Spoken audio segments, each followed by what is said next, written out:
आर्टूल Studios में आपका स्वागत है। मैं अनिरुद्ध अय्यर, आपका होस्ट और ट्यूटर। आज काफ़ी दिनों के बाद एक नया वीडियो बना। आज का जो हमारा टॉपिक है वो है सिनेमेटोग्राफी। सिनेमेटोग्राफी एक्चुअली बहुत बड़ा टॉपिक है, उसे हम एक दिन में या एक घंटे में तो कवर नहीं कर सकते। लेकिन आज मैं जो तुम्हें बताऊँगा वो एक बेसिक्स ऑफ सिनेमेटोग्राफी होगी।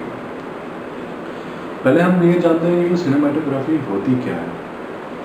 सिनेमेटोग्राफी अगर मैं सिंपल शब्दों में कहूँ तो वो चीज़ है जो एक फिल्म को आकार देती है, उसे एक प्रेजेंटेबल बनाती है, हीरो को सुपरस्टार बनाती है, हीरोइन को एकदम क्यून बना देती है।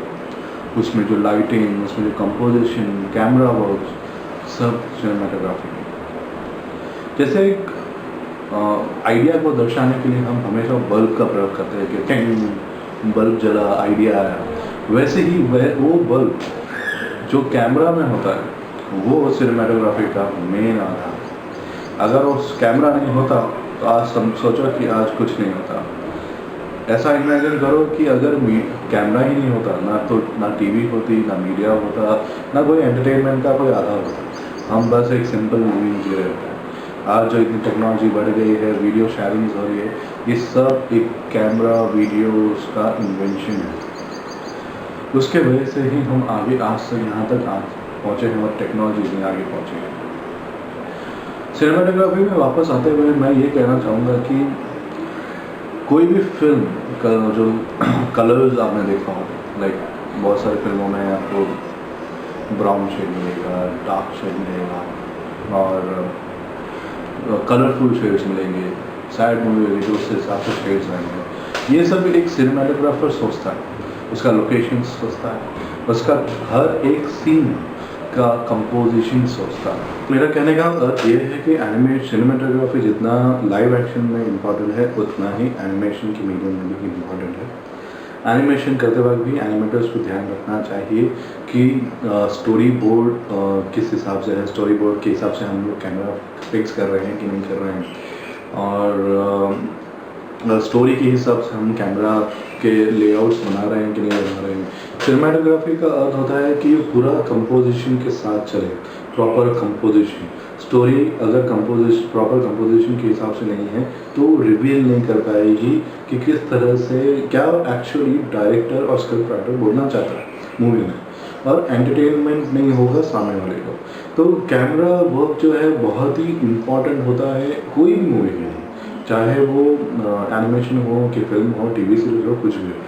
आप जैसे मैं बता रहा हूँ कि जैसे आप एक मूवी को म्यूट करके देखिए तब आपको समझ में आएगा कि किस तरह से कैमरा लेके जा रही है मूवी को, उसका इस्टेब्लिशमेंट शॉट्स हो रहा है तो किस तरह से कैमरा मोशन हो रहा है, और उसका ट्विस्ट हो रहा है तो किस तरह से मोशन में आ रहा है, और जब सैडनेस आ रही है तो किस तरह से मोशन में जा रहा है, और जब हैप्पीनेस दर्शाना है तो किस तरह से मोशन में जा रहा है, एंडिंग हो रहा है तो किस तरह से मोशन है।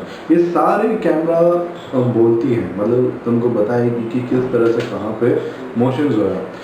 एक जो इम्पोर्टेंट टिप जो मैं देना चाहूँगा कि कैमरा कभी नहीं रुकता।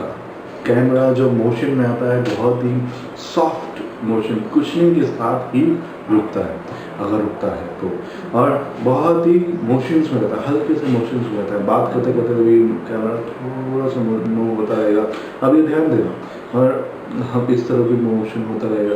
जहाँ पे भी हो सके कैमरा को एकदम स्टिल नहीं रखा जाता ताकि डेड ना लगे मूवी या कैरेक्टर जो हम देख रहे हैं, विजुअलाइजेशन दे रहे हैं, वो हमें डर ना लगे, हमें उसे डेड ना दिखे। इसलिए कैमरा में हमेशा हल्का सा मोशन तो दिया ही जाता है।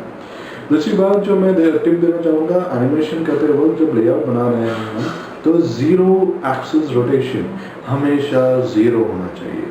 ज़ीरो वी एक्सिस रोटेशन हमेशा ज़ीरो होना चाहिए। अगर इसमें वैल्यूज़ है इसका मतलब है कैमरा में प्रॉब्लम है। कैमरा हमेशा ऐसे मूव होगा, ऐसे मूव होगा, फ्रंट में आएगा, बैक में जाएगा, टॉप में जाएगा, बॉटम में आएगा, रोटेट होगा, डाउन रोटेट होगा, एक्स एक्सिस में, वाई में रोटेट होगा, पर जी में रोटेट नहीं होगा करेगा कैमरा। तो इसलिए हमेशा हमें ध्यान रखना चाहिए कि दी रोटेशंस अवॉइड। और और एनिमेशन के वक्त ये भी ध्यान रखना है कि हम जो एनिमेशन कर रहे हैं वो हमारा काम ऐसा एनिमेटर सिर्फ एनिमेशन करके छोड़ नहीं देना है, हमें उसका हुकअप्स का ध्यान रखना है। लाइक कैमरा लेआउट्स बनाते टाइम लोगों को 50-60 एनिमेटर्स को एक साथ दे दिया जाता है, लेकिन उसमें अक्सर ऐसा होता है कि कैमरा हुकअप मैच नहीं कर रहा होता है। तो हमारी जवाबदारी है कि हमारे आगे वाले सीन या पीछे वाले सीन जो भी एंडिंग है वहाँ पे वो कौन से आर्टिस्ट के पास है उससे जाके डिस्कस करना, उसके वैल्यूज लेना और फिर उसमें कैमरा मोशन देना, ताकि कैमरा मूविंग में हुकअप में मैच हो। नहीं तो कैमरा जंप होगा तो लाइटिंग में भी जंप होगा, हर चीज़ में तुमको विजुअली जर्क लगेगा। इसलिए camera jump should be always avoided.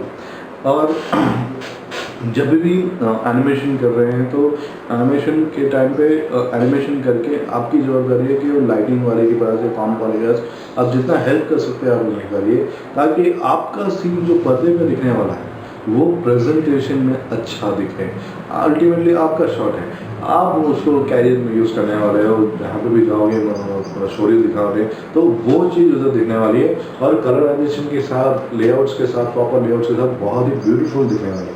तो हम एक टीम वर्क में काम करते हैं। हमारी जवाबदारी नहीं है कि भाई हम तो एनिमेटर हैं, हम तो सिर्फ एनिमेशन करके छोड़ देंगे, नहीं। हमारी जवाबदारी ये भी है कि हम हमारा सीन जो हो रहा है, बन रहा है, वो प्रॉपरली देखे, उसे कलराइजेशन फॉर्मेट में देखे, उसमें कुछ अगर हमको हेल्प करना है तो हम हेल्प करें ताकि हमारा सीन अच्छा रहे। तो बेसिकली मैं सिनेमाटोग्राफी के थ्रू ये बताना चाहता हूँ कि एनिमेशन हो या लाइव एक्शन फिल्म्स हो, cinematography is most important and camera is most important. How you fix your camera, how you move your camera and how you compose the camera, ये इम्पॉर्टेंट होता है। तो इसलिए हमेशा एनिमेशन के टाइम हमें ये सब चीज़ों की ध्यान रखनी है। सो आशा करता हूँ कि आपको ये टिप काम आया होगा। एंड मैं चाहता हूँ कि आप रेफरेंसेस लइए अच्छे डायरेक्टर्स का हॉलीवुड में, जैसे हैं स्टीवन स्पीलबर्ग हैं, जेम्स कैमरॉन हैं।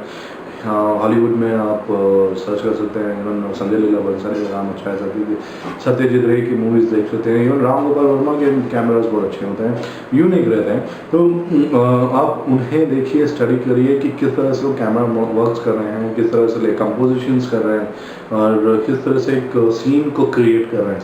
तो आशा करता हूँ कि आपको ये टिप काम आया होगा। और आज के लिए इतना ही। और नेक्स्ट क्लास में मैं आपको सिनेमेटोग्राफी के बारे में और भी कुछ ज़्यादा नॉलेज लेके आऊँगा। And thank you.